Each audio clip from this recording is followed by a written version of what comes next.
Welcome to Fluent Phonics. Today, we will focus on mastering the pronunciation of the word photographs. Photographs. Photographs. Photographs.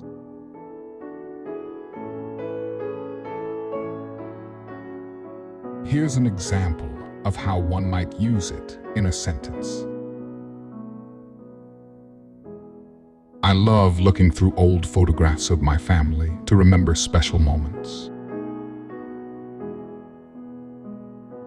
Photographs refers to printed or digital images captured using a camera to create a visual representation of a moment, person, place, or object.